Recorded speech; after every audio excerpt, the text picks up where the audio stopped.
Let's move on to our third and final main topic today. And our third and final main topic today gets submitted to us by Grant Ames. I'm going to pronounce it Ames. Writes, "Hey, John and Rob. With a lot of us being forced to consume pretty much all of our content right now from home, indeed, that is the thing. Now my Amazon Fire Stick has been my best friend. But I just saw the new Google Chromecast that has Google TV in it, and it blew my mind. 4K, HBO Max, and every other service imaginable. Remote with Google Assistant built right into it for $50. Is this enough to make you switch from Roku for your home streaming needs?" All right, thanks a lot for writing that in, man. And yeah, listen, right now, for a lot of us, I've only been to the movie theater twice in the past 7 months, Rob. So, I mean, for a lot of us, we're consuming most of our entertainment right now through home streaming. I was the earliest of early Roku adopters. I had a Roku, Rob, and cut the cable before I met Ann. Not long before I met Ann, but before I met Ann. And so I've been pretty much a Roku guy. I've tried the Apple TV and I've tried the Amazon Fire thing, but really for the most part, for like 10 years, I've been a hardcore Roku guy. And so we're all consuming these movies and things at home. So I'm always looking for a way to improve that home viewing experience. And I'm a Roku guy. Well, the other day, as Google was announcing their new Google Pixel 5 and some of their home stuff as well, I like the Pixel phone, by the way. I have a Note 20, but I like the Pixel phones. They threw in there this little thing they've got called the Google Chromecast, which we all know what Chromecast is, right? Chromecast is the thing you plug into your TV and allows you to stream just about anything from your phone to it, but it doesn't have its own interface per se. It doesn't have its own remote. It's just there so you can stream from your mobile devices, your laptops to your thing. Well, now they've actually built their Roku competitor Google TV into the Chromecast, where you get this little dongle that just plugs into your TV. It's 4K, which my Roku isn't 4K, Rob. There are Rokus with 4K, but mine isn't 4K. You get 4K, you get HBO Max on it. You get just about every other service. The only service they don't have on there right now, but they will, I understand they will at some point, is Apple TV Plus. They don't have the Apple TV Plus app on there right now, but apparently that is coming. But they got everything you can possibly imagine that Google would have. And this was the killer to me. It's got this built-in button on the remote for Google Voice Assistant. You can use the Google Assistant. That's one of my favorite things about using an Android phone. I've got an iPad. Google Voice Assistant kicks Siri's ass. Anyway, it's got Google Voice Assistant right in there. You can literally hit the button on your own and say, "Show me my front door camera." And if you got like a networked front door camera, boom, it'll just bring up your front door camera. Play this song on my bathroom speaker because I got a Google thing in my bathroom. Boom, it'll do that. Find me Harrison Ford movies. Vroom, Harrison Ford movies. Play newest episode of The Boys. Psh, boom, it'll just play the newest episode of The Boys. 4K, $50. Rob, I got to tell you, you have heard me preach and sing about my Roku. I love my Roku. I am a very, very loyal Roku user. I ordered one of these things right away. I'm not going to get it for about 2 weeks, so I can't tell you if it's crappy or if it actually lives up to the hype, but I got this thing. And like for a lot of us, again, who are consuming our movies and our TV and whatever, we're all looking for good stuff. Look, Rob, we're lucky right now that the Amazon Fire Stick is great right now. It's really a great experience. The Rokus are great. But this Chromecast with Google TV baked right into it, it looks like it's going to take that home experience even higher. And you know me, I love my tech stuff. But so I ordered one right away. I'm looking forward to it. Rob, you took a look at this. Especially the price point, $50 for all that. What did you think of it? Or do you think I'm just maybe getting too excited about it? I don't know. What do you think about this? No, I went and read that. I read that CNET article, man, about this, and I'm thinking, again, it's this forward thinking.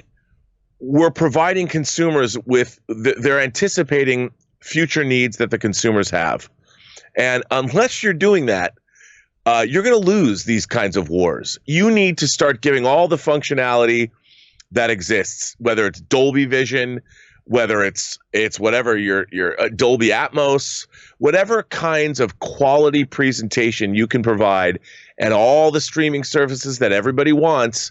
If you're giving them all those things in one place for a price point like $50, that's going to be successful. And I think that, and if it has ease of operation, if it's easy for consumers to use, well, then I think it's definitely something that's going to be successful. It certainly made me, dude, I like my Amazon Fire Stick, but I was reading about this going, why wouldn't I want to buy this right now? Give me a reason to not buy it. Right now, there isn't one. It seems like the most exciting thing that's on the market right away, and it gives me everything that I'm interested in getting. And this is the way competition works, One of the cool things about it too is that being a Google service, that means pretty much any app that plays something in the App Store, you'll probably be able to put it on there. Here's the one thing that I would like to see different though. Here's my one. Now, I love that they finally got a remote and all that kind of stuff. And I love the fact that they've got like a dedicated button to YouTube. Just hit the YouTube button. You don't even just have to scroll through your menu. And I'll be honest with you, probably 55% of the time I'm watching my television, I'm watching YouTube stuff. So that, and then they got the Netflix button in there. I love the fact that they have the live TV. It's fully integrated with YouTube TV. That happens to be my live streaming television thing of choice is YouTube TV. So I can just say, pull up Fox and it'll pull up the Fox network and just play it right away. Pull up ESPN2 and it'll just open up what's playing live on ESPN2. I like that. The one thing I would have liked to have seen a little bit different is that on my Roku remote, instead of just 2 buttons, one for YouTube, one for Netflix, my YouTube remote has 4 buttons, which is one for Netflix, one for Hulu, which that's other than YouTube. That's probably the one I use the most is Hulu. I love Hulu. And then a couple others that I don't use. I would have liked to have seen maybe 4 more buttons and make them programmable. So like somebody like me that I watch a lot of Hulu.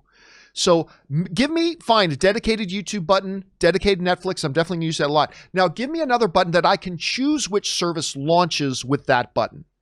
And give me 3 other buttons like that.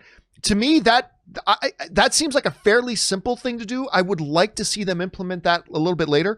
But that's the only real thing I got. Rob, if you're looking at this thing, if there's anything that you wish, I wish they'd had right now, is that they had this feature in it right now. Is there any that stands out to you? Because that's the only one that stands out to me right now. Yeah, not really. The simplicity of these things sometimes is not. I wish they were a little bit more. Sometimes you have to do combinations of buttons to get into programmable areas and things like that because they want to make everything universal and easy to use. But when I want to get into the more complex programmability of something, it becomes a little bit more difficult. But other than that, I think they have to make it simple for most people. And I can't complain about that. Yeah, I just want what I want. Ultimately, for me, it's always about the best quality presentation that I can get. That is the one deciding factor. That's why I still love physical media.